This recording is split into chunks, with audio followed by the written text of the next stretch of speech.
Talofa lava Samoa le atu pele le loto malenganga marfa moe malo afua malo le folau ilangi mama o le tō ona fo ile nei Asiata me se usa Lorenzo ma le tautua whaawau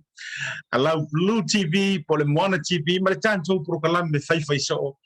Tautai A'e ma le malo Tautai A'e ma le manuia whaiwa so tantou wantuno e wila fo ino tau sila mai whaiwa ese lo pepe o kalango aku tama yo lantou potu whaapito Talofa Lorenzo se mo kala. Ia ona fa o ile le tafa talofa. Vai ane le po falanga le tapu inga Samoa no tapa telefa talofa tu. Ia va talofa tu lo songa vai malai Asiata Pio Vaoliko e se ma lo si mai lo si po fonga le ia fiafi po linga mai o ele skankale sa ma lo le loto mai ngor mai ya. Malai. Ya, se fo manuia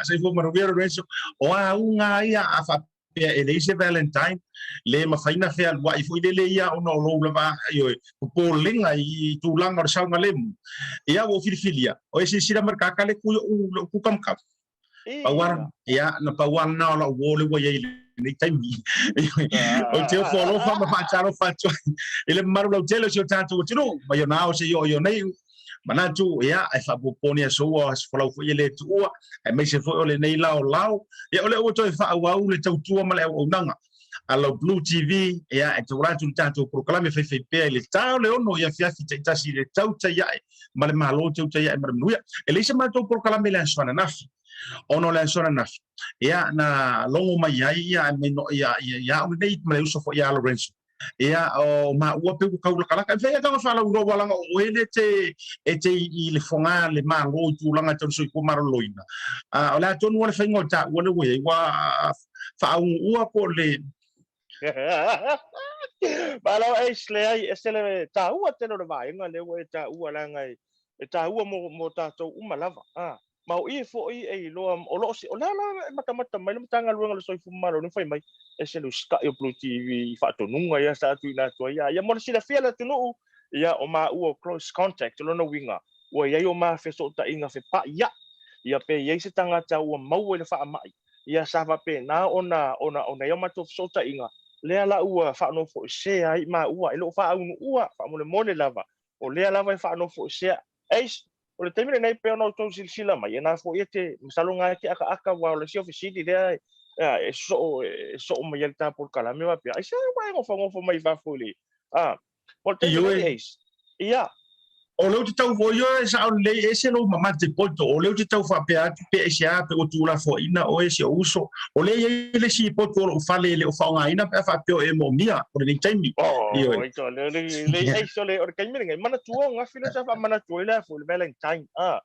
ia ona o ese inga la vo tali to nunga ngai me o le valentine ia ngai lai ele le o le ngo fo paolo ia o me mo ina vai ia ka ke fa yaku i lo ka ainga nga fika ke ka ko nge me o valentine ai fa fu mara ka ku pa fa mai alo sa fa isolate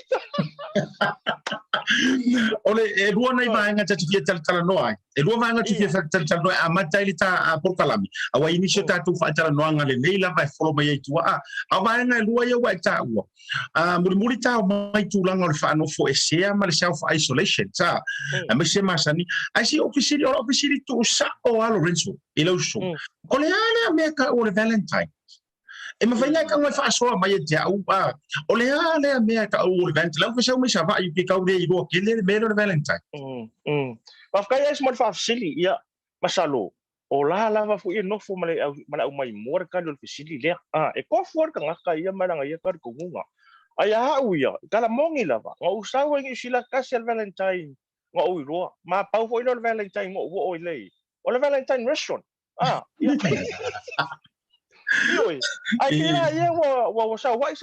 Ya mangko ke saula ka ke musika ke le ilo ka ngi me o valentine. Ele yengi la ngonga fo ngale nga uso nga ve kai me o lai mosi. Pe kai la ro ka to nunga es. Ma o fa mala manga fo ile stasio o fa au. Fa au ia te o valentine. O valentine ia kusa o se e kala. O kala e o mi kala ka fam kala. Me mo ina vai ia. Ia ole ngai lava nga uma ia le ola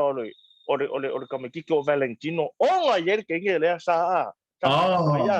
ia pe lava ole tulanga le ole alofa tulanga le lo winga Lorenzo sorry you love it so o winga o mai se soi foi le me asiaka ole fa ko sa o foi ia pa wa le ole me uma le soi foi ole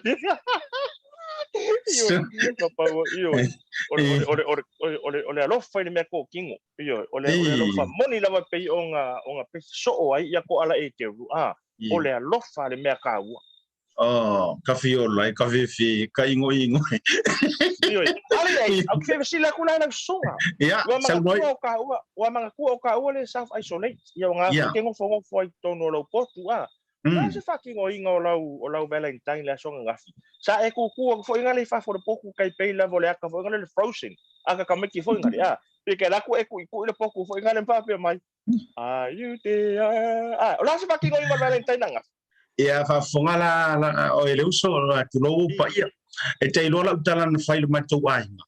mai ma we pe ana fa pe uma la valentine ai mo ka self isolate kama fo ile nga or ku i mai o poku breakfast ya la tamo ya que vai ya va ku foi fafo va que fasa ele tauna sa goje se mai ya uma nga pa kama valentine mama a ko ali ku foi fafo ya tau ko ka le uri ku mai ya va olha for my lunch que lo la tala o fa tu ma tu mai ma afa pea uma sur valentine e o ai una la lengo fitisi pe kai fa pe si kai le valentine o le mor fa nga mai o mon que no é isa o me foi lo ngai wa o self isolate mai le so to na i pola sa so le se ma ngai le me so e fa ka la foi ngai fato a o vai fo i winga fo i o se ma ko ai nga ole fato e vai mo ya le winga sa ole kala mong yanga e se ke fa yakula ia e mai ya fo ngale ia la kamea ai ia ku fa fo fa ko ai se o ka ru ku ia la mu ka sore pe ya makele ma sangi le mas fikar mo mai kasi le vai nga wo mai tau ala sia ma tu fali te lo isi te miu te fai atu ia ge fa ku ma ko i to lo ma la fini vai ele o se i ku mele to te ma fita ego se i ma kala ia la fai ko fo le vane fa fonga vai o nga fo me ia mo le fa no so o le ti o fia o ko le isolate hotel Ia walanga o mela le ku se mana ya research no kai. Ai nga makala ma ro ko fiko ke vai le mumur kamu. Ia kakale pela voi gale. E alu la tore tudi. E alu la ko kuria ke vai mara au biso mai. Fakari. La se ka fe ponga I poku ai o kasau so o fa pia so lele o tato vai la ia un ne me o ne self isolation. Yeah. Ora tau tinga la vor pui ngor sa ngalemu. E me se foi to tele mo le toelo fa nga ma lo foi ni so la to o text mai ma tulanga foi le o lo ia I o le to sila mai o le vai na o fai tulanga por kalami ale tato BluTV mo ni taimi ona o le pui nga lava mo le sa ngalemu ya o close contact o ka ko mtanga ta foi le la e mo fa ma o ni wa afia ile fa mai ya si la per pui lo le tau tonga fitia Lorenzo. Ole sa le le sa noanga ia le la tatia ese ia le vaenga mo le ta por kalami ai ta o le vaenga le ta una fata ua le la mai mo mai se ta to wa no ese fainga ta le nei le self isolation le fali o le fa uma ona ave le Ministry of Health ia sa o fa se po sa o fautuanga feedback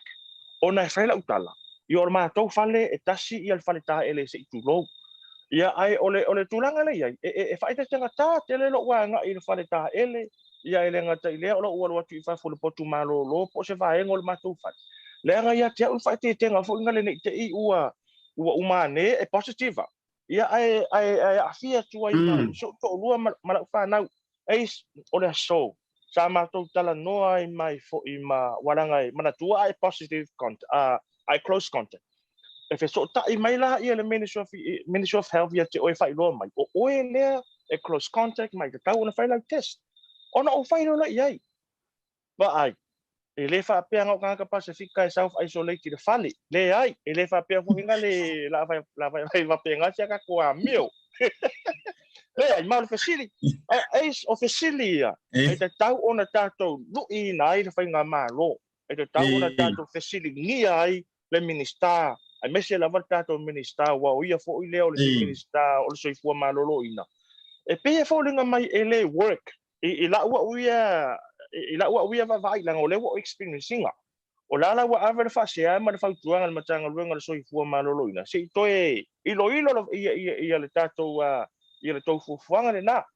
ai o ta ia la vai I le self isolation fa mo le la va ace mana tua o le so la so lima ile tu la sfulu lo le pona nei le se e lo tato le phase 2 o le Omicron response o le phase 2 la le phase 2 le o le a se e mai I lalo ia le numero aso e te tau ona isolate te tangata ua afia le fa ma e o le a se e mai lalo le sfulu fa aso se e mai lalo le sfulu aso ia e isolate tai o le fale pe a fai ua maua o le fa ma e fa pena fo ila ia se tangata close contact tai pena wa peo ta ua na o le fitu la aso mai le se fulu aso le fitu aso e te tau ona self isolate ta ua ia masalo e o tu la son fua I so umal ta fitu aso ia nga koe vai mai fo la I o le o pa anga le tato BluTV ia o la ka ke fai mea mai fo o tato ofisa ai o ngai tala fa matali atna e o la va se facility fia ia mai ia le vai nga le fa mo Pauala o whaftai mo le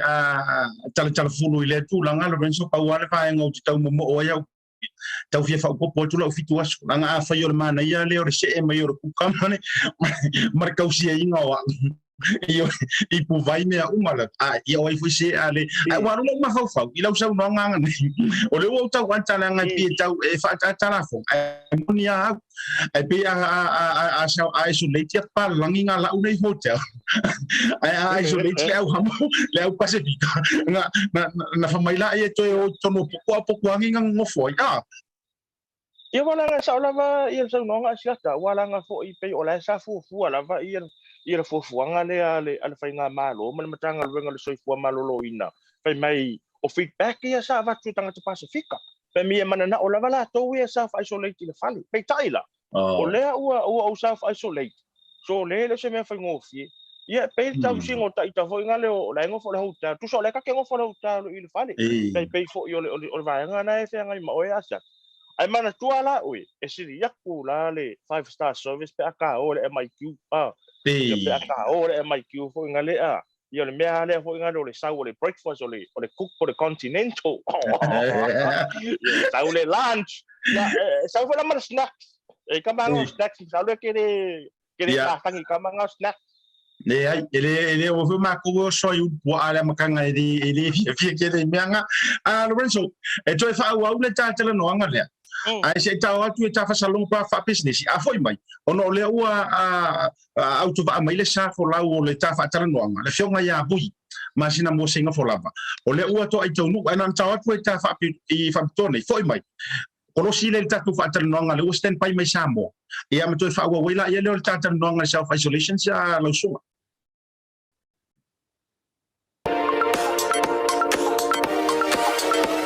Ua iai nei le au nanga fou e whaingoina o le Maua App. E mawhai ona oka ai mea ai, ma o le a momoli sao atu i ate oe. Whaingoa fie, nga olo taina le upenga ta whailangi, www.maua.app. Ia nga whailoa lau oka mea ai.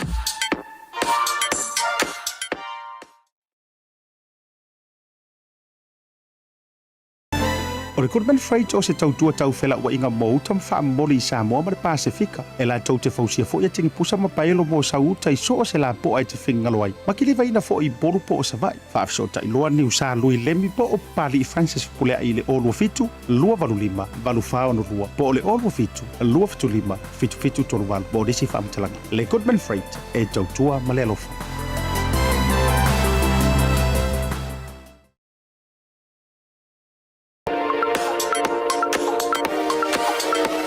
Ua iai nei le au nanga fou e whaingoina o le Maua App. E mawhai ona oka ai mea ai, ma o le a momoli sao atu i ate oe. Whaingoa fie, nga olo taina le upenga ta whailangi, www.maua.app. Ia nga whailoa lau oka mea ai. .app. Ia nga whailoa lau oka mea ai.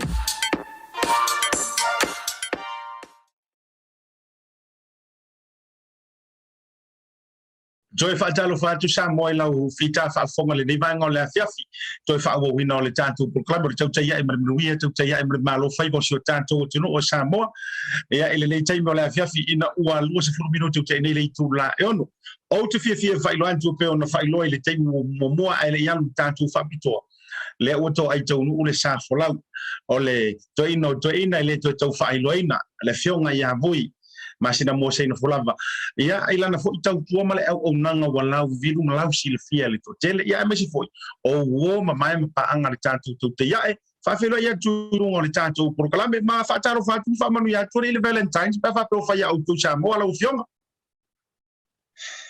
e whainga tāna o tali le name o le fa manu ia le Valentines o lai Australia le tina o tamaiti e oi o lai pisia nei le whainga o maliu ma ai ia a fai ai ese tau o name o le Valentine's Day ia paule me o kako ki ngai ngai fa manguia ai panga ki ai o le fai pisinisi ke le o la tutupe ona o tatu fa tau o le aso a ele lai ta te loa ona talo fa lo to le aso ma le aso e Valentine's aso ma ia ta wai ona o se aso fa pito ai fia ye tina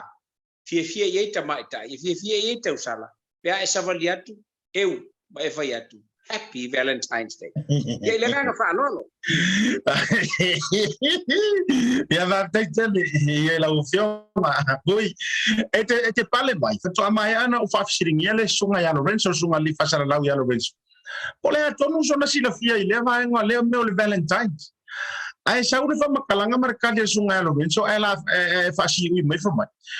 na fa ai wele tala fa mai o maliu wele tama ile lo fa teni ngo fa kula o ia maliu wa ni si ya ole la fa si dia tilo fionga bu ole so fina ngalo e au ile va nga e no maliu wa ia isi tama ile lo fa teni il Valentine ia ole tama fa vale la lina E ole pe ole Valentine se amata mai le lio Valentino.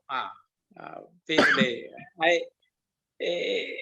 ole winga ole Valentines ole fatauina ole alofa. Ole alofa ua moni ya. Ya e pe no faiento. Na amata ole nganga na laiona ona foto ai mai. Ona ole nganga fa le nganga. Ole winga fa le nganga ole alofa. Ai umane o fa au ngale au fai pisini si male au mau mea e sanga fa tele ai lava la tu tupe mala tu me ai fa vale ai kako e pe le winga le fam talanga ai e ui ai le na o tatu langona ai pe no fa ya tu asiata au to fa le vai malai e fi ale tau sala pe ai sa valia tu me fungala au mai fa ai happy Valentine's Day. E na mita ale mala na fuala au ngai e po ai le tu tu ai lalo mo seile ilo na la wow ma e matala i solo ai o la Valentine's na mai this time yo e le nga fa lo tu sala a fa winga sa o la le Valentine's Day o le aso o le mitanga o le tausala pia o le e bo ia o kama e mo ia ka ku kamakangi ai pe o elilifa ia ile tupale o tamaitai ia pe mita ile si tau sala pe sa vani to mai buia to ai mana ia la Valentine sa pio pena dai na au mai fu la le o le nganga le o le me pio na fai fa kau vanga ai le me wai tau sala ke le na Valentine's ke le na melo fa na Valentine's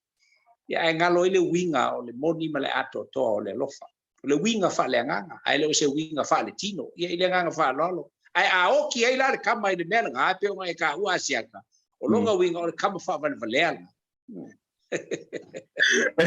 ya malo fa tai e vela mai lava le umo to ina to ale le ile mo e o le la umani lo winga ya Lorenzo ya no ingo awaso ya le ila parva o kama ko mali to inga me fa pena ai o ma chuta to tinu isa mo wa vai se nga fo ya so le to mo sta so inga tu langa le pisi le foi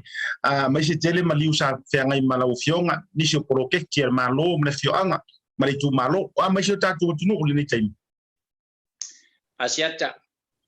ole matua I manui ao Samoa ole manui ole tua ole manui ai le tunu ole nei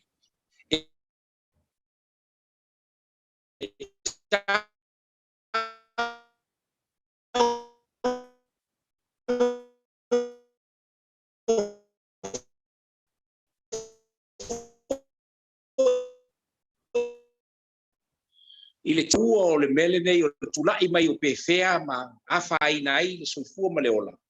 e vave ai ona lata tangata uma ile tua oi o tavai e tu oi wa le uandea ya tangata ile iloa na faisi tatalo ua poto e tatalo o le tangata e musu ona tuli vai to tuli o matua e palasi o fa uai e lalo mato tuli o iloa e tangata ona faile na winga se winga le leila leo o le fa mai e o tai ai a le kungula ko o le matua manuia ia ile nganga fa lo i lo to fa vai malo fa tai se taimi la tu so fa silini si ona vai ngala tele ai o le taimi le nei o le ala vai ala le mafuali tu langa o la folfonga o le palemene ia ile e tau fa pasi ai no le tu la fono teu ai mese ai e ala nga tupe ma la manuia so tanto botino ma se la le no fa ngolo nei tu la vai le mata pro kala mo le o le fela fo inga fo e o le tu la fono le atu fa u e tu ala fa ngola fonga fa fe nga ia o nai te nai I so tanto botino o le ase tau tala la tamai ma tau tafa mai e ono pasia nei ma toe fa so muli tua lea tu la fono sa pasia fo e tau sanga o mo watu e ala le tongino la fonga fa fe nga lo fiong Asiata o upu le tulu o te tele pe senga e matua I le o la ule na fa longo ye le so pe na ona fa matali mai a le folinga mai o la fa ile mana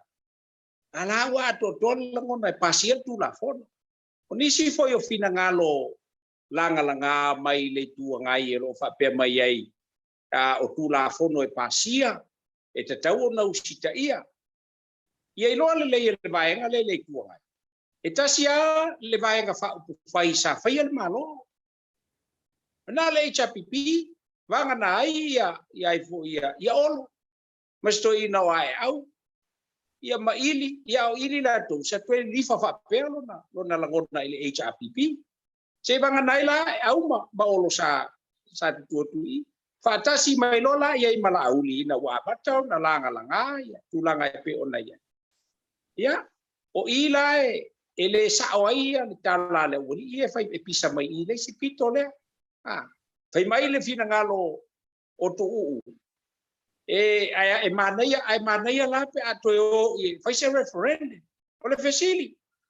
o referendum a la tu mesa fai la mena le fai mai tu le nga o ia le ia te mi le na ai ola ma fai na lu a vena tu ola lo ia o le la tu vai ka fai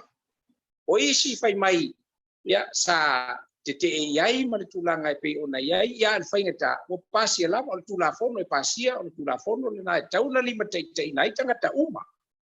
ai e fōringa mai e pe lao na o mai le fina ngalo o ai fo i o sula mai le fina ngalo lo whapea mai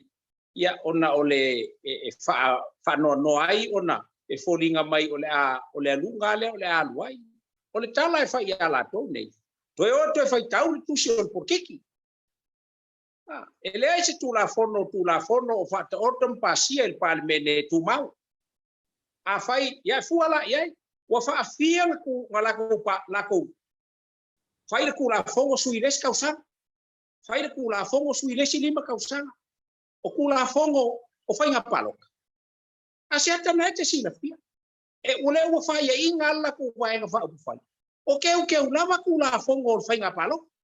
E fai ku les kausanga ve ku. E se sel me nga fai. Ko e sui. Ele fai ala se se la ko. Ya ku la epa. Ku lepa. Se vai o le se ska ko me pe ai folinga mai. Ela ka ko kinga inga o ka ko loke fuol me. Ele se se fai tau tala ni. Le la tau tala ni. Lu mai fai mai. E mangu o ngai folinga mai o kula fongo e pasia el pan menge. Ia ele te tau lona winga o le mea lava le e a foi. E fa mole ia. Ko eu po estar in por kiki pa foi ele no por kiki. A foi ele no el fai pule por kiki. Nen a veces mal bela ia. O mai mau le forma mau foku pele con ia fa bele ma mangatu. Nga ele fa kawila ko. Kala e va pen kula fongo me sia pe kai. E sa anko e vez. Nei tu la fono e fauciina. O tu la fono e ao na tu sila ia. Leo sila ku ia. Ona abatalo la no fai tau. Pero na sau noa ia sui el fanga pale se la. Ua fia au nga fai nga malo tu lai mai le tunu. Ele ka fia e o ai ko ali sa fa pero te ia le vai fa le HPP ma va ai sa te ia le HPP. Le no que es. Ya ku lai mai loia, ku lai pasai le mali le no. Ya ona tango fia ole fa velago. O ma ai em fai un kaukala ka con HPP fallo ala gonga. O ko finau em fai na sa no sui el HPP fallo na gonga. O ko fi oyo. O kuila epa. Esa se singa kali o po kuila epa. Ile au ngala o kula fai me la to. Ile au ngala fi fallo o Samoa. Nga wai lo atu ai. Fai mai pe isi. O le campaign. Ya esa au ile hao. Ya manino foi la to. O le mea ku inga aku ila lole o le campaign ma fa mawinga ile manifesto o le mea nga umali e Samoa ile se malosi o il parlemento la ku ka fi ai o umma fa mawinga le ioenga le tunu na la ile fitili le fa tu le tu Samoa o tasi o nga io Samoa ile nga manifesto ya o se talatu le na asiata tu sai o le vaenga o lo la fo lo ile parlemento ese le manda yo la umenga le fionga to foi lo bulo le fionga le minsta para mia ona le moli mainga ole a foi ole tu te wina o tu la fo ya ke o vai ngana na set ma lo fa tai vui mole fa mani no le la le tu langa ole si bala u te fia fa auxilia tu vai e fela flo foi ngala venei Olena sa ua inisio sui pe yo la ta ua la ngole fa fo ma le tu nu o mesi o le matua ya ale fleta lua ia pol ia o leisi o lena to fa popo fo ia ile ia le fionga ia fasale leanga tolu bo pesta ai o me tau malia mai la ufa no wat na au mai sui la vai o le HRPP fa mai o le me ko wala nga ma lo ile tu le lai o ato ai na no tato campaign le o me ia ai tu ia fale tolu ia limon ia mafaya tula ia le problema fa pela na sa no ele ia mele fa pe o pa u ngor campaign o pa u le mele lai o pa wa le manu ia le tau finga ia pe foringa me le tau to ila wari ia matulanga e tu silima solo pole ale mafu anga tonu na to ila lo ila to pole a la usio ko iso finga Asiata man fa fonga mai ele tunu ela ne fitoto ai tau mai ai elai masesi o lako ngo faia se natu ile fai o lako campaign ai mo musu foi na so fai se u ika ka malo fai campaign ya ve ole fai atu pese atu I tu langa o vaenga nei o ole a foi ole tongi la fonga o fai au o vaenga ta u o lai tilo yai lai tilo yai elena o fai au o ile a tausinu o lai a faina ai o lai ngalo ya la to o lai a faina le tunu lai a faina loto tangata lotu vai el menna lai le uno la to ele o ilo na fua I luma fua I tua le a fianga ele a fia na o fai au le a fia atoa ia lana e kalesia malana ulotu e a fia fina ngalo le fio anga lenga o le faife au o lae tau o le whaafenga inga tausia le ale fio anga suafa e meise o fale upolu o le fio anga ma le fio anga e pui I tangata ia le fai mai e le tala Yesu ia o tau tausi le tangata ese o lo mau vatasi ma o tau awa e whapei o ila tona wa ula vale o tau whai ke le mala ngi kanga kai si mai kusipa ia a le makua pe pelo le anga fai ona mai le kau fai mai ngi upu fai pe mai ia la me ko wai ka ko le o fa la kau ke una numa fali ale me e se mama o ale me le fai ko wai o a fai fe au tau sinu le anga fai fe au tau sinu ese man fai fe au la anga duele e kalesia fai fe au le nai pe ona fa manino lava e te usu le tae au tale iwa ue a matatale lima ue e manapa a e foi la ilo a inga e le se si me ki koe fai le anga e kele o kausia na ngu a le fai fe au tau sinu e 24/7 lana ngā ruenga e fai timunga la ina la lava pe o le vai mai la e sauale le a foi le a veai tu la i lunga tu i le pelau e fai le fusiwa savali le ngol tau tonga na maleo singa fenga inga na o man fai e luma o le tua fatasi matangata o le tua o lo teita ia ile ngang fa lo watu fa fonga samo ba lo fa ke lo fa sil muri le vanga la vale o le tau ngol pula fono le o le la na manu mai manisio ko sanga anisio o suyo le itu ngai mata waila le vanga le fa la fai fe auia saus tai pea talu na swirto la fono ma tongi ala to la fonga ma banga pena ele wa taula na fa yese fua ale to unga le ale tu la fono le minista e to refund pe to fa ye ye ala to la so fina ngalo lo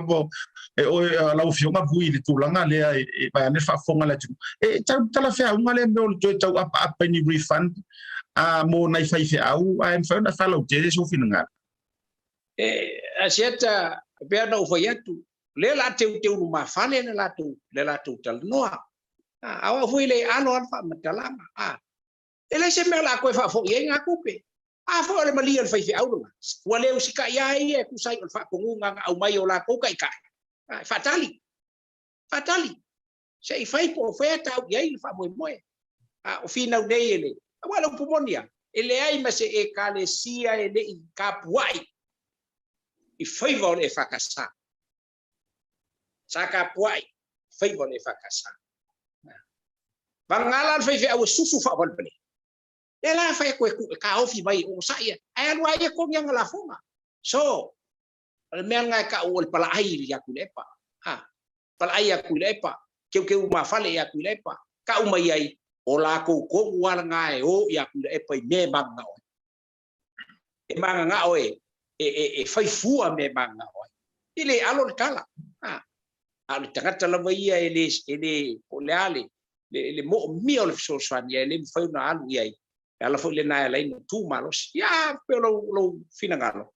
ai olan mela ko fa foi fo kupe o manga ah ele o se marienga nga malia ele foi fi awia o la fai nga la fo a fai foi no kule mele ai musu ai fa ma le sa pe pasi kula fo nga ala ko ko pela la fo by all means ai menga ka o fa fenga ya lo ka ile loku male au loku pe a fai ke loa ke le uska yo mela nga ka o contempt of parliament contempt of law ah wa le mela nga o le pasi kula fo la o pasi ya ai fa mai le ko pela la fo ole ai kuil mela se la male bele pe fai mai la to le fu to sui tu la fo no male to teu male dai o le teu ngol tu la fo nga man ta u ya Samoa fai mai Samoa o fai mela ma fu ile la fa mauninga ale wa mai pa lo kai ma lo fast ya ilang fa lo Asiata man fa fong mai sang malo la fa tai lo fiong Vui manino la fa fonga Samoa moni la fo il to fa tala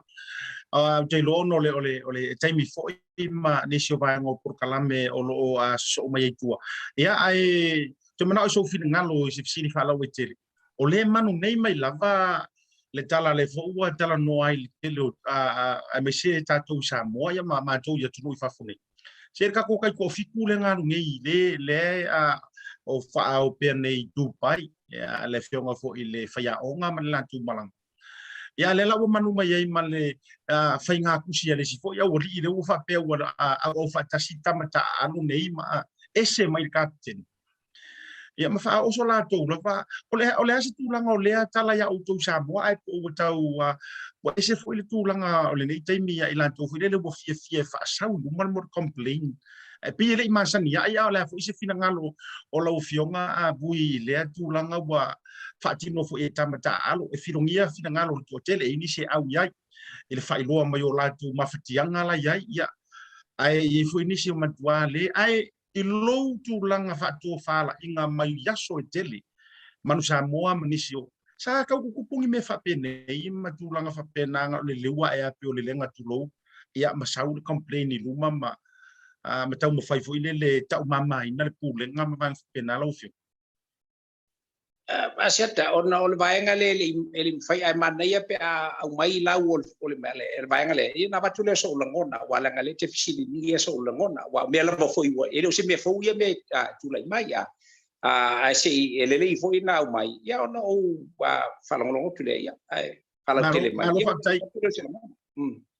Fatai ole malanga le al tantu te to fitur man Samoa lai o i tu pai te mile nei pe tai wa wo i fotu fatasi ni si o tamata alo ele o mai loa la vele te mile nei po ai sa unga mai le au atola e na o kapiteni ya ile i agree ya ile tusi le o tu fatasi ai senye malisto tele e tusi mai ya ile yungi la kapia Samoa o mana na o e fa malo lo ma kuli lo al pule na ya e fio nga mulianga kele e fio ai fa mai ai ona o ale maua la to right for ye telefoni e vili mai ai o la to ainga io e pio le fainga o mirikeli la to o e o ai la ko me ai io ole winga le o tala no ai le le sita mai o matua ta u mama ina ile pulenga wai na lu tu si fa pe inexperience le pulenga ma fa ya o nga ma ila to uma ai ku si ele au tamta alo nei la uri nei la ye o le winga la foi le so fina nga e pi tau fo la fa lo ngo tu nei me le le wa ya mama punga mai fa nga ku si nei ma mai i tulang le la si ni so fina nga lo fiunga Vui Malo fa tai o vai nga pe nei is always the captain o ia le na te fa le o se la ngona o le au o tamata ano ele mo fai ora tu fa wina ta ia pulenga fa pe fa pea ai fia complain e complain ia inga lala na lai ona o lato na ia le feeling ai se kapeteni o kapeteni la e ui uma iai ia lato ai le complain le kapeteni a vai si la tu kapeteni ia e ono matu ia le complain le au pai ia o ia na te fa ma po tama fa soa lato o kapeteni foi lana te vele la ngona le o ile pulenga e pe fo na foi ese li o swal kala ko o le winga tala foi le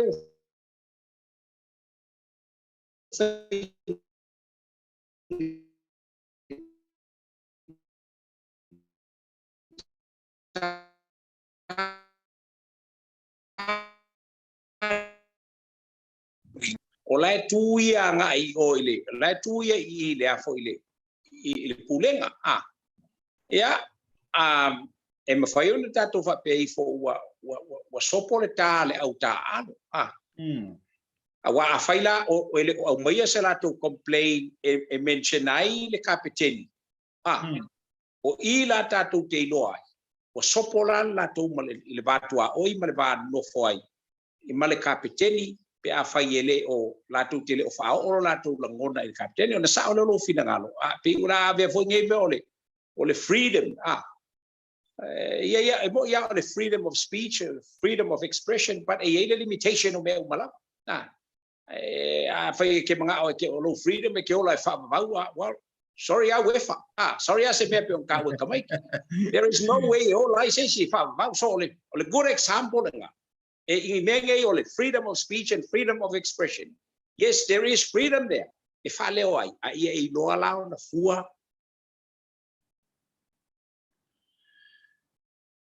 malo vavtai ono le fai matau fa le tonu le tanto wa so tainga male ai o se vai ngai tau na sila to ia le a fo de pulenga i Samoa a fai o se vai nga pe tau la na fisili la to ia anga ile malo aftai mar kapiteni la to pe ola so no fina ila ngang falo malo faftai vui ia taulunga mai sau no nga fai wai ni sio vai nga te fia sau no ai ono le tatai mi to mo fise sio ta no ia le fai ngor vai so le mtango le verso fo ia e vatule nei ia no e taulunga mai sau no nga ale ngang falo o tato por kalama mua le nei bata filo ia ono le nei tau sanga ia mo moli le fa malo mar faftai ono fai mo tute ono fa pe ono fe nga ia ya e mana tu foi e leva pe ole a kapor kalama ya so uma ole olanga ya foi teini wa ia vanoa ia na Maua le so wa vanoa e pe ole mama falava o le parlemene ma be se foi o fionga i minista se vanga na la foi se me foi le ola e kau e le manilo atu na batu ya ona Maua le so wa vanoa a ole nganga fa tai ai ona ole mana ia pe ia lo vai ia e tu sai ole tatu filo inga moli fa malo man fa tai o foi va mo tito ro va pe poto foi mala ta mai o mala tua e fo ai pe le tua i le tangata i le poto mala ta mai o mo ia i lona si fia ona ana i le tua ia mai lo foi no fa lo ia le malo ta tu ia o ala va ngal por ki foi ngai ka ko lo le ia e feki ia le polo e mo ngala ka e pasi ala va ka ko kula fo ya awal popole lu tatu tuno ya itu langa pe ona yai paulo me ka ko popole uma ngi ke wole mo se fasi me ai se ai ngai ya fi male ya ai o popole fo el por kiki ya e pe ola ai ta ma tu e pe ona tau ya ola to fei vale mo la to vala win le ya na se upole te automari nei vai ngona fi tatu ma tanga male tautai A'e ma Asiata ya fa fo mai ko malo so vai yo i le nganga fa lo ya e pe ona tatu ia ide nei fiafi ia ala to ona masan Vui Seigafolava Masinamua mai do tatu tunu i Samoa nei so vai a so fuia ia boli langa fa malo langa fa te tele la ufionga vui ele to to pauina lo wala malo me si foi umutia lo wala lungo tatu por kalami langa o ele si tautai e fu ia ile ngol por kalami le nei tautai A'e u fai ba malo fai ba manuia a tai lo atu fa so fa tai fo i lo finangalo ia malau fa to fala inga to tele la vela to molimelo fanga ia e maruia to tai mo ne fia lo fa tele atu fa so foina God bless. Saifo. after ia a to fa won tanto por kalame ya mai al tanto wa fa salong pa business nei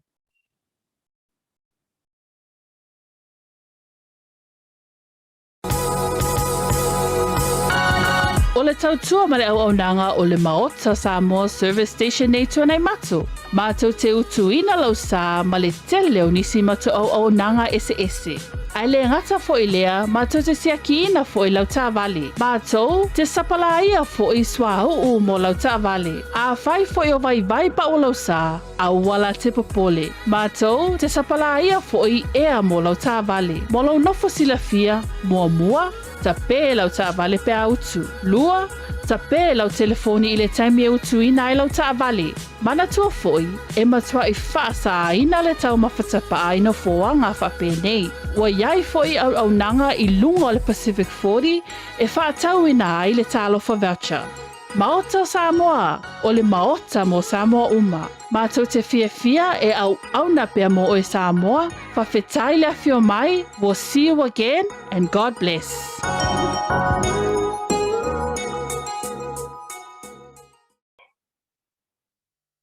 Te whaatalo whātu sa moa i lau whita whaafonga, me se fōr mai moanga le rivanga le awhia whitu e whaawawina le proklame le Tautai A'e. Ea i lungo le tātou Moana TV po le BluTV, le whato fuli mai pe o le talan pese ka maro Felicia Mikaele, ua fuli mai le tua o la umalo ia le fionga ia Vui Seigafolava. Ea, koinga Lorenzo, o le vanga ufia mo mia o kip swangi mai songa whinga o Vui. Io e wo mo me foi o Vui o le ki kau vanen fa fonga la tulu bi o ki kau roko vai no kau fa kale kale ya e se foi ya mo le e se foi le fato fa la ingal to ina tu langa foi me o tu pusa mo me se o le to te wino le tu la fono le o to fa ui mai tua kuna fo foi lenta fa so ai li si temi il la fonga fa fia nenga. Ia ale lana ai Paulo vai ngo tu fa tu mo Lorenzo le mo Paulo ngi langa le fo mai lavi ele to yo tira se si va ne fa fonga la tu ele to yo ti se tama il menno il Valentine me se wa ngavi o le tama fa va valer kama ko yo ki il mele kinge sao e se mana yo fina ngalo la fiongo ya Vui ya e mana tua na fo isa ma o mai fina ngalo Vui ia le ngola valeo Valentino de kama pauangor ka sao kirkengi pauangor ka sao kirkengi Valentino umayo le kengi e malo Valentino so le ka ko fire kala ho ngale le vale ho ya nga wanga upa ka o or kama ki foi Valentino si po se le fam Pei nga pa ule poker ka ngai i o sak pa kia ya la ka fa lo ko ai sa ho le si io pei ki mare no fatta le bavere por ko fa li o le ma fura mai no por calam por to lo fa nga me fa malo to te lo ilato to ti ona ta me ina ia fa tan no nga le to fine ya pea male ya o nga le mesel ai si fa me singa o fa sili wala o fela fra il parlamento to lo pasi el tempo dai Aulea so fingan. Na e lango ina le totongi o la fonga fa fia ngai. Pesa e te e taru mai lava le amatanga i lea turafu. Aftai Asiata mo le fa fasili ia ona o le ua e fesiringia ia so u vai ma so manatu fo i le mata upu lea. Ai manatu fo ia sa iai fo i o matu e nga duenga. I le e kale sia e whakasa. Ia e peo se ina ua lo tea le mata upu lea. Se peo se mea fo inga le peo se mata upu winga esi. Peo se mata upu fo lea ia te au ia sa le te tau o no o iai ia le pule wha porotiki. Ia te au lava ia personally Asiata ia o lo ulava ia vai ma lo manatu. Ia pei o le mata upu ai le te tau o no o iai ia se ia le pule wha porotiki. Ia wa mana tua o mea ia o le ngaluenga lava ia va fai fe au se pe o paula vale o se paula vale o mata fa yo pi ese mai ai i ngaluenga umala va fa le tino mana tua ngaluenga le o ngaluenga fa le anga ia ai e se ma na ia fo i o le sa no nga Vui le fai mai ai ia o le tangata e nofo esi o le tangata mai le sinu o lo fa pena o na nofo e se no esi o no winga la ia mala upula val tuspa ia ta tau ona o tau si ai wa uma fo ila ia mea ave ia ia te o lava ia e le te tau ona toe ave esi mai ia se la fonga mana tua ia ta ilo ia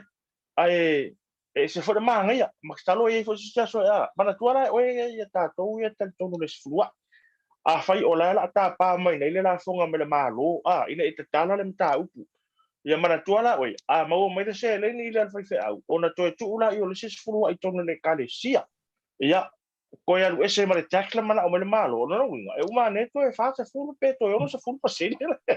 e o la si fai fe agua a ese manga yo finanga ai papupu atu o au tele I was against ile pili le asiata malo fa ia Lorenzo mana ia fo meta upule bole fa no fifa so ai fo tasi ne o meta upule fa no fifa so ai tai meu o tatu por kalame o mama ya tu ai me siole o tu fa tai o lo fa tai mo o le tu fa fo il mesa ai o lo fa tai na fa tai de to fa la inga wai ele fa pe o fa ya tu a me no se langolongo so ai le fa ile malo fo le langa sa o te e la vai le pili la vale dei mai la vai le amatanga ai fo la utala le to fa ya oa sa ola e se kalesia to lo la fo sa ola se kalesia e kalesia commission op yo sa ngatai ele to ngia ni oye ele fa ni alofa ni fa ele fa ni tulanga ia wa ole tasi fo ile nei me to na sila to ai e kilo wa langa ile e kalesia o mai la vea ina no to inga to ia category le o mai ngole o fila fonga le tuala mo ka vai tai ngai epikopo to lo fo wata o le prokalam ia ale ngole kopo ia fenga wenga le mo sang kupe wala ngai le ele ni tu pe ngai epikopo o mo mai le kalesia tai peila o nisi o kalesia ele ai o sfua ila ma taulangan pong ia le kalesia ele ai o fa fa ngai ngor sunga fa au le kopo ale fenga wenga lai so ilo tala ma fa sa ia ile tai milena e sa tawaina le mera ya te au vaenga le o le tongi ma le tongi o ni la fonga ai peita o le aingo lo tamai sa to o le tupu anga le o katoliko le au Vaoliko le lo fai una nei mata elinga ia le ile aki epikopo e matua o sa o lai fo I lo I la ingo o le sipito lo tama e fakasa o ila na o tiro ai mai na fata ua I lo tangata ta ua tele o le melea au ta tu ke apa fua I le tulanga faita ulanga o tangata I nei fafia ngai e ke lola ta lo tu fia fa pupo tu ai ona ta ola I fa tala no anga tu fine ya o manguia ia nga fola e fafia ngai ya so ia mana tua tai mi amalanga mai ka ko mai usia o se asa ko e fa ia la fanga ngai kai mi mang fa ma vai awa so ia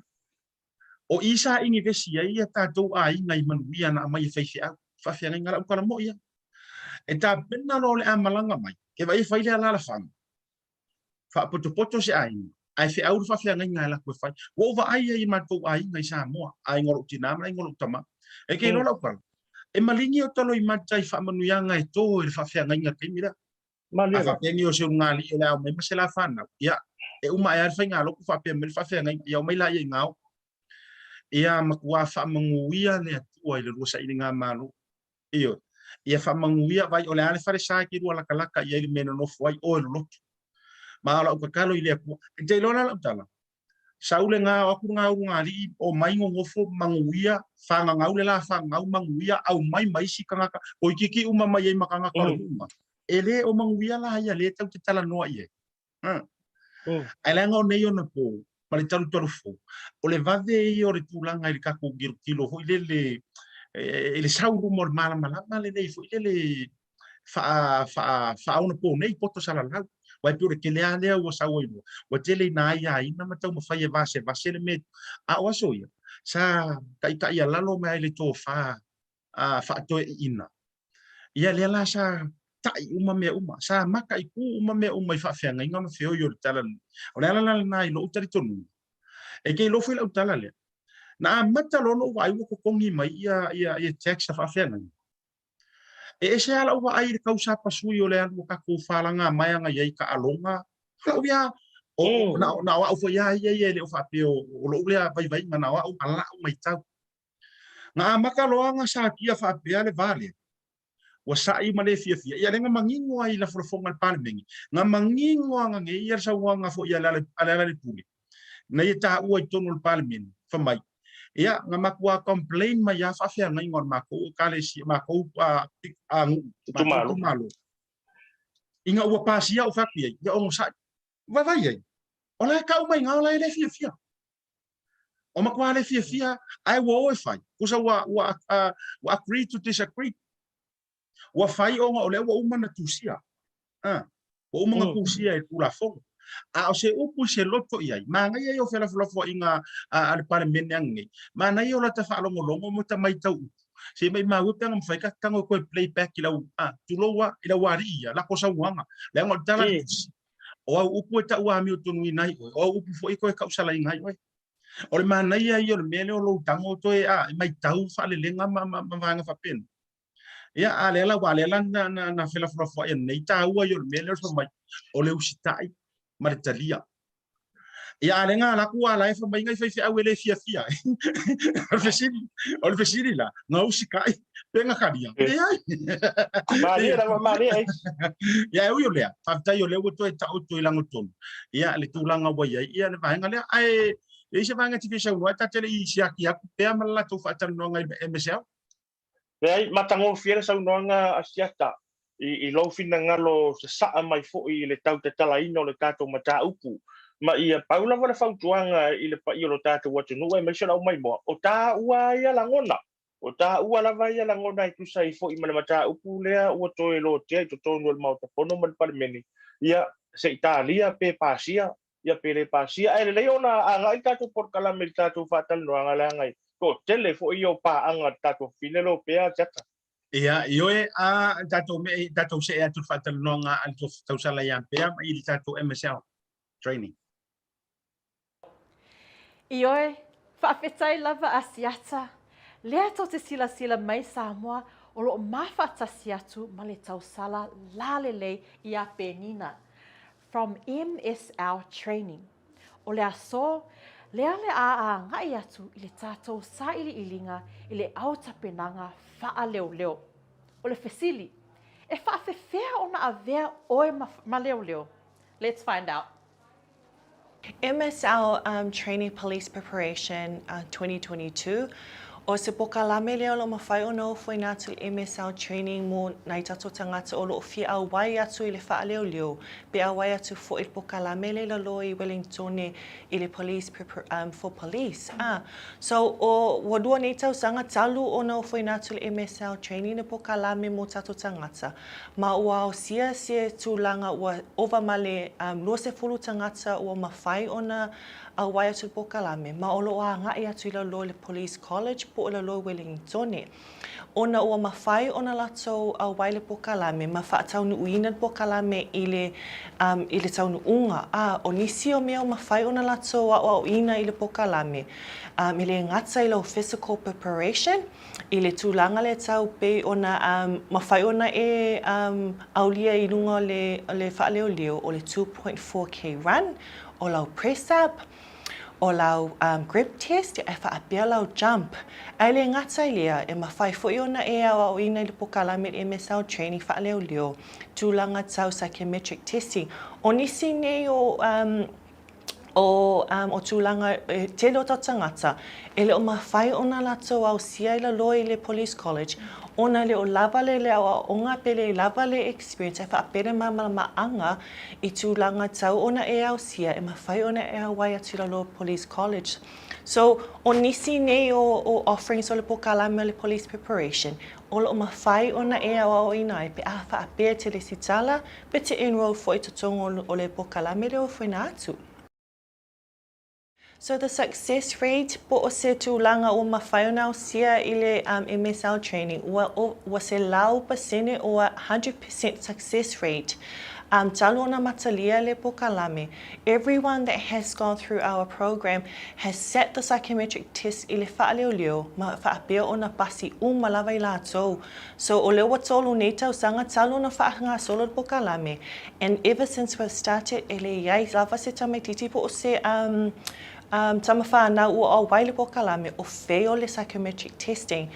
So from the back of that, we are very proud po se tūlanga lea mawhai o na mato mita i le MSL training. Ona whaingo o se tūlanga ua mawhai o na mato mofoi nā tupokalame in the confidence that we are able be mawhai fo o na mato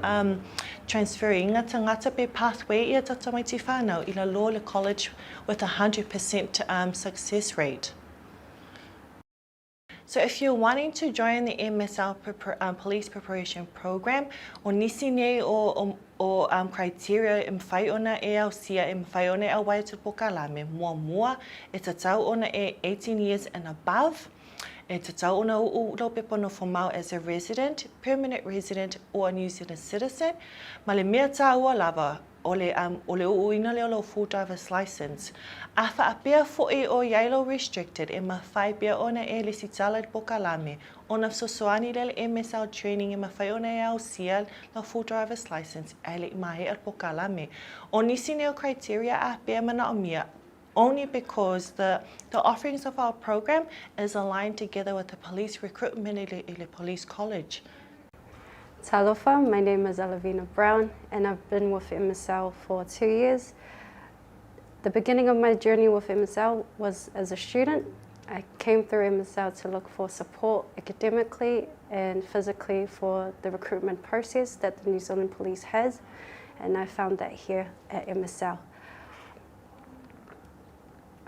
My journey wasn't easy, being a single mother, female Pacifica. This job isn't really in favour of female police officers, but I knew that with the right support and the right help, I could get there. Just because the society has it out for the male, that they are more qualified for the job, doesn't mean I can't do it as well. In fact, I feel like the females can do it way better than the males can. With the right support through MSL, I met Nina, Patrick, Toi, and the main tutor Iki, and they were able to offer me support physically, academically, and mentally, because there were times when I felt like giving up and just be a stay-at-home mum, but they wouldn't let me, and I'm glad that they didn't give up on me, because I can be proud of where I am right now. I can own up to my struggles, and I can really show to all the Pacifica women out there that sometimes it's not going to be easy. Sometimes people will say, just be a stay-at-home mum or just do a job good for a woman. No, I can do any job that I set out to be, and I want to become a police officer, and that's what I'm going to be doing at the end of this year. Asiata, o loo tele le mana o mea o leo Pacifica I totonu nei New Zealand. We need your help. A whaia te fia leo, vili mele numera lea.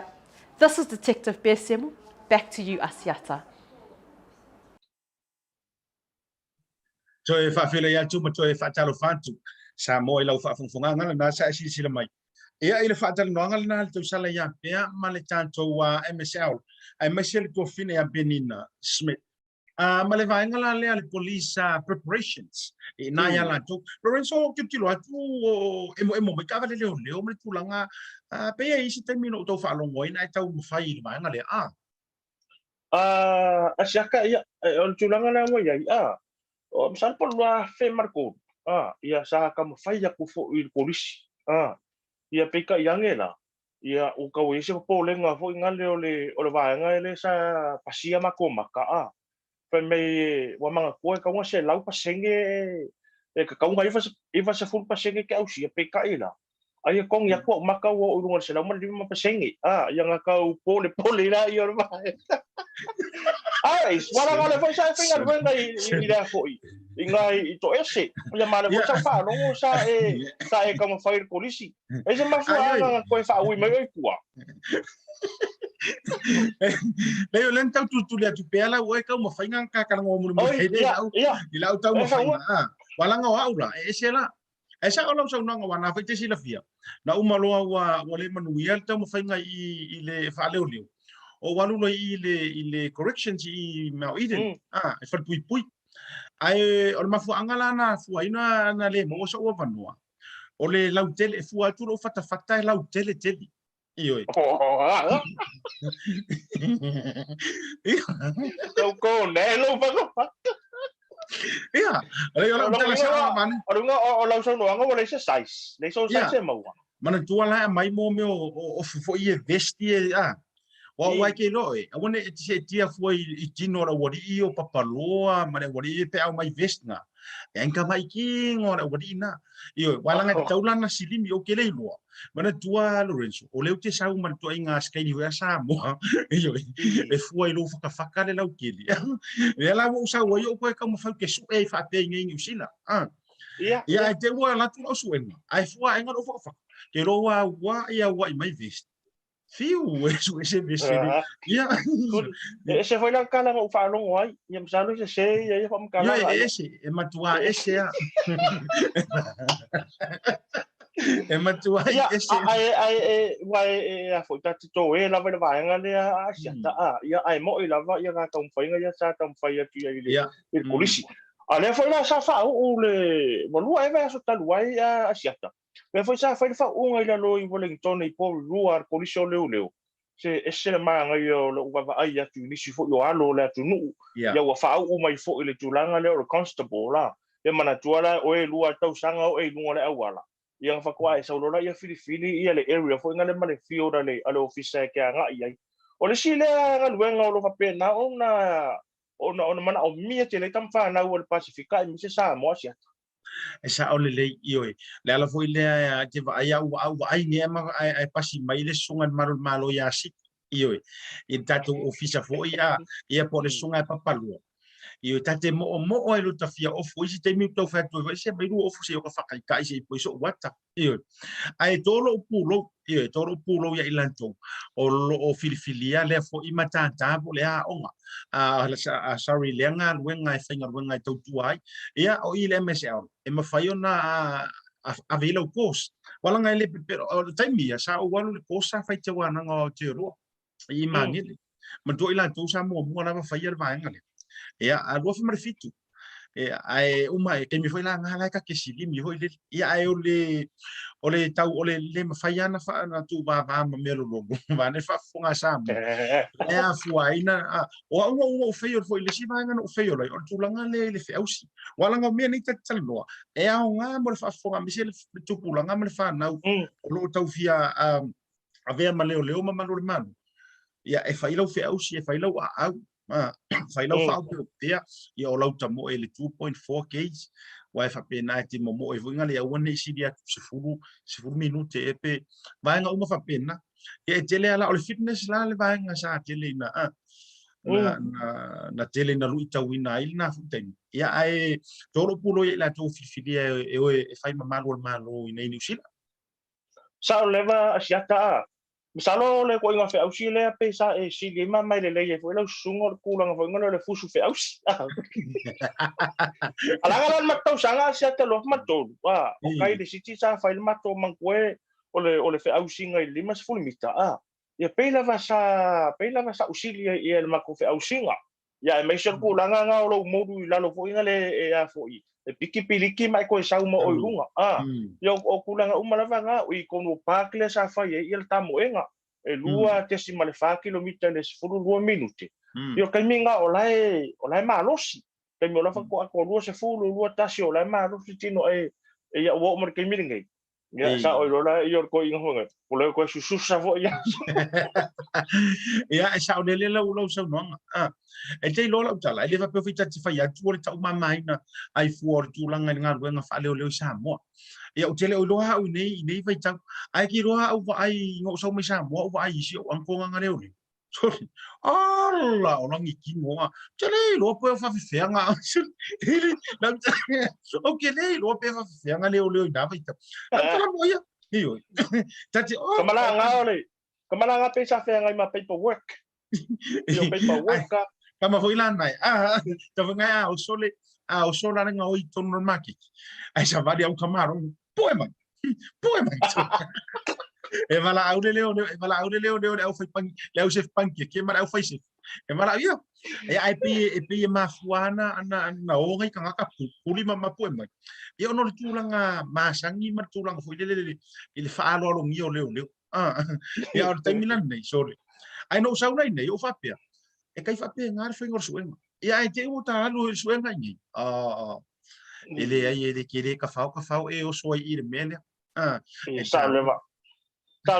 le lava Asiata mana ia tulanga le wo ta fa ta long pe ta i le fo toi pa ta li mai to fina ia pe a se pe lava sa alu ta to fina fa na siaki pe lava na nafi ia yo nara pe sina to mai pa ta longa nai te tu ina mai mo si la fia ta to wa no Asia ia si tawa tu e crosia tu ia pe o mo foi ma pe ai de close contact. Fatalo fatu a Asiata and Lorenzo. Whapele me mamu o Samoa o loo mai mo mai ile nei teimi. O le aso ana nafi o lea ona lipotia mai almost 1,000 COVID-19 cases were detected in the community. 981 cases confirmed, bringing the combined total of active cases to 4,960. This quickly prompted our community throughout New Zealand to get themselves tested. As you can see with the footage that we're about to see, I too went and got myself tested, only to find myself waiting for approximately 1 to 3 hours to get myself tested. I quickly went over to the Otara testing station, thinking that because it was the biggest drive-through testing station that I would quickly get through. However, I was turned away at 11:30 because Otara reached capacity, only to find myself there at Druce's Road, Destiny's Church, waiting for 3 hours to be tested. Here's the footage and a few photos that we managed to capture yesterday.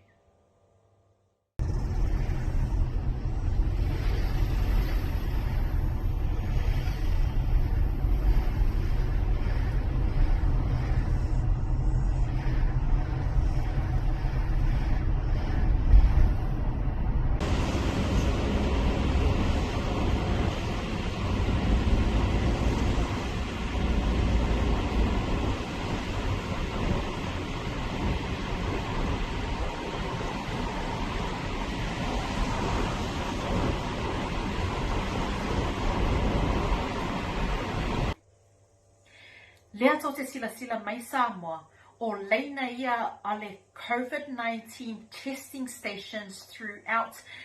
some of the locations here in Auckland.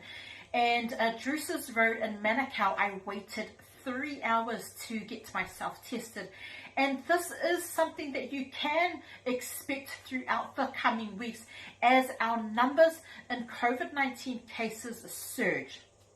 Here's a tip to all of our parents who are considering the drive-through testing stations. Please be prepared. Don't forget to pack some lunch for the kids and also some water. Don't forget to take your mask as well. If you do have any COVID-19 symptoms, please get yourself tested and isolate straight away. It's better to be safe than sorry. It's better to be safe than sorry. But back to you guys. God bless. Ya le nasa mo sa to wa silsilantu le tulanga o le faatala no nga mai manisio na itato COVID update. Ale tau sala ya pea io o kai ko foi dio la foi fa mai pe ron kuliman. Io le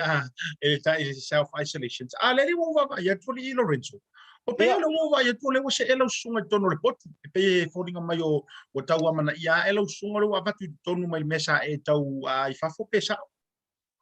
Ia Asiata mo fa fisili lang o fa tulanga ina lava te me insulate te ma isolate ia lang or kai mi ole sa isolate la matanga por kalam ia ole la wa insulate tu sa lo to se mai tonu fo ngale ia ono tulanga le o pe o kau fai tio mai fo le next door so le ma ngai ole la ko le fa sa la laua ia tulanga le wa ia mana tua tau sanga le kia se o ko manga ku ai fo ka ko por kalam me Asiata wang ko kai mo lockdown yo le fa ko ko fai le fa pe ka ko por kalami ai se fo ma nga ya la nga e se fo ma ni ya ai nga tai lo sila ka ko ku ngosia io e taua ese po ia e masani no fa ngai na le upule ini so fa so te fa ia o le fuata malo na lo o i ta te lo ai le ma eu fo io le anga le io le tua i le fuata ma le lo e fa ngai na mana tu o le o tu pul fa ma o tua sau i luma le tele vave o unanga fa ten kolosi e le ngajala e wa makua pe o le messenger sa ta tu fa ngai na video calls ia ko kele la tanga tai luanga vai le pi o kau fio finga mai ngol o le wo sa vai lu ko mai ki vo ile ai o le wo sa vai la mar vai ngalo le sum so o la fa tai o le au mai o le lo le te mi sa o fo o le mi fuata o le covid ia le fela wo ma fa ia wa o afa na le ine ia o nanga fa pe nei ma nei au wala fa pe ia ale ma fa ia no office yo mo winga wale ma fa o na fa tau no ina ia o nanga ma tu ran fa pe na lo Sa le la vale sa no nga Asiata o no ta me la ta se le report o ta to covid is fluiva ia o le so le tu la ta si le uli na fa ilo mai le matanga luenga le soifua maloloina le pole fa tonu Dr. Ashley Bloomfield e fitu se lau fa se fu ma fa ila to no fa ma ni le so le maua i le fa mai pole siama o le Omicron ia o se numera u tau tu iti tia mai na ilo na nafi valu se lau se fulu o na nafi valu se lau se fulu o le so e fitu se lau fa se fulman fa ai o le fa inga lava ia o tangata ua fi le fa mai talu lava ona a mata mai le nei fa mai le nei fa mai ni sila ua silia male lima se fulman lima afi tangata ni sila na afi le fa mai le talu lava ona sao mai le covid is fulu iva to tono le tato wa to no o le fo ila ua ia male mana tua e le fa sala launga ale tama te pale mia o le foi wa pasia le kapeneta i le to te tala ile o tua o fa va malo po tato boras mo au se talia ai o le aso lua se fulu valu le o le amata te tala e tato boras e mo na o ila to e anga va ele va funga le nga o mo tangata uma ai mo na o ila to e anga va fa te inga a fai o stangata ni sila o no foi au se talia ai o to e fia foi mai tangata nai ma fai ona fo mai po tangata no fo mau po tangata sa malanga i Australia mo ta faonga po fa lave ai na staki Australia ia o fai la ona to malanga mai la so lua valuanga i tua ai la so mati le nai to tala i mo ni si fo yo i la to yanga va fa ta inga ia o i la to o lo ia work visa ia o lo alala i Australia o to fio mai ia o lo tale la so le na o stai pela vola so full tolo mati ai Asiata o stara fia o le toe saule mua i la lo numero tangata mai le valu se lau se fulo na nafi le na palasi mai la lo fitu se lau fa wa na o fa pela va o le so ia e o i lunga i le afe tangata e o i lunga le afe peitaila a tato va ai le nei o ana nafi mala so Asiata o aso ia pito i sili o na pisi ai ia testing station o lona wingala masalo o ta e au o le aso lulu masalo la stofi ia ona tato to va ia la ia le alu lunga masalo la stofi e pa ia i lo le afi le anga a fu le numero test ia ta fa so na fi mala so to a Maua result po la so lulu mala stofi ia ona tato va ai lo la ia alo la stofi po la so for really ia ona fa fa me mai lunga i le afi ia tato positive case le aso tato le potelina e malo fa tai Lorenzo no le tato tai mi ai o le futuanga va tu le malu te le tunu e foto tanga mai o le mo te self isolate ono tu langa o le puinga o le fa mai le ono pisi ma afia ai tau ala vai to e fangu pe ma to tata no mo se fa ia ele a fa ina tanga tai ele fe ba a ta sina le vai nga tele to lo pulo e tolo pulo tanga ta fo ile e fa tu la utra fa pe ele tanga tele fa yel tu ai ngofo fa na fa le fe ba tau si pela no furfale mali ai se la lista ngata fo ile le se kuer fe mai ole tua au la ai o fo tua ngai tua to nei me e ta wo lo sa ngale mu ta wo la va sa ngale mu o te lo fo i la tilo sa o Omicron le u sa wala tal te mi tau te talia ai nei fa mai o le fa mai o so uma la tala la le fa ya o te lo foi a o talia o nei fa mai o se fa mai o so uma ele so alofanga ele so alofanga mai ai mai e pe au ta le fai so la fo ita tu pro kalamea le BluTV mai ma we pe ana sisi ama e pe o lo vai atu tu loa o le lele mai le lango mai ane fa fonga Samoa mai mo pe nga si fa mai fa pe nga sisi ama e te va ai ngo o lele mai por sa wale ya nga alo le mai alo so fa pena pita au foi ni o tatou tau ni pua ma la fomo tatou faasia ma tu se lima e nai tangata wa afia io awala ngai le ya si fa pe mai a me ma tu foi tatou e fa a punga fa ngor kala fu lele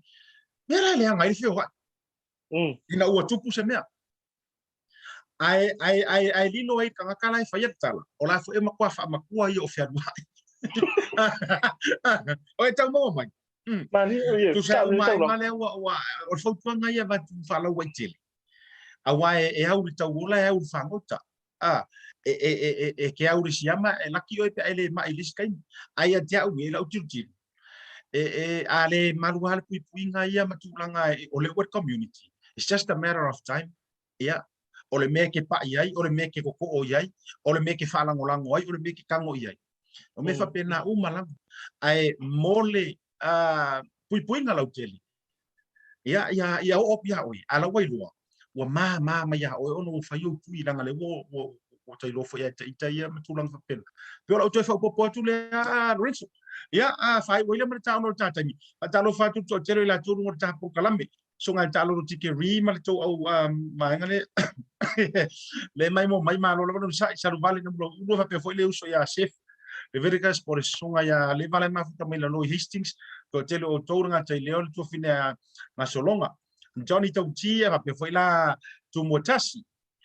male au vai ngale pa mai nai fe foi sini Australia le to fai a fata tamati a mesele tausi male to tele lava tele ni so ila to li tu max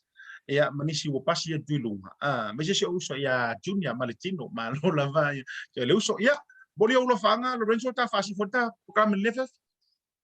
Aftai Asiata mona tu fo le ngangol fa aftai lu tatu watu nu mo le taliaina o le tautua le BluTV ma le Tautai A'e i to tono lo sa tono lo Maota lo lawa po fe lava se vai ngol atu nu mal nei kilope o lo mau mai ai i le tatu por kalame e mamoli a toro fa anga mo lo so ya Shiloh mata fa po lo so ya stau ioi ia paula va tulanga va ai le vol Darren fo ngale ia ale le ia supply or kamanga ia marco o ai fai masui sui langa mana tua sia ka kamalo do ngungu marco ko fo ngale e me fai nga just fo ngale ia ava pe wala vea lunga de kuli lima ia nga fa pula ia ko ele le ia kuli lima ala vea no la ia ka ko kapu vai ngai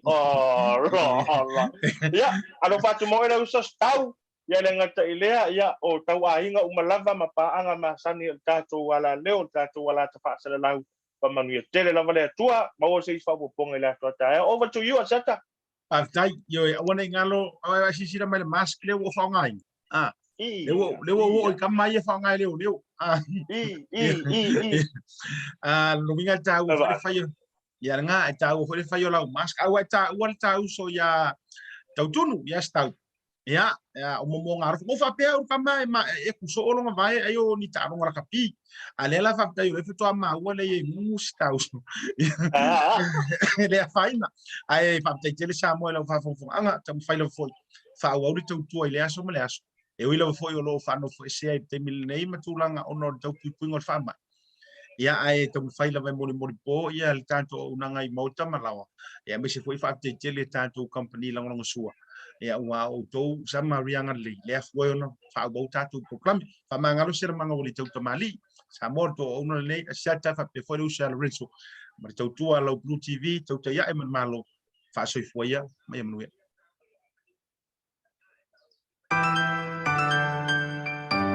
Telephone voucher is one of the most convenient ways that I'm finding now to do my shopping here at Mama Joe, and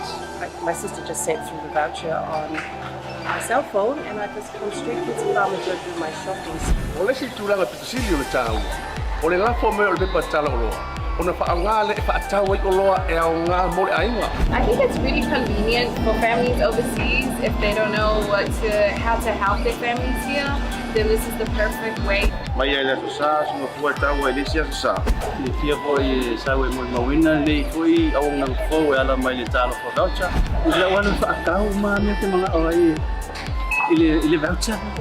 Dai mo le talo for voucher. Ua maua le apo susio se wa fine. So se paro loa fa ngo fie. A me se le te ferwa i mala telefoni. Tai mi uma. Ai lo la fo merkes ona ino le tamao le ainga. Fa te tu la vole talo for voucher mo le foi au nang fo fa tai. Ma lo la le tampai. Pa tai talo for voucher. Teki talo for voucher.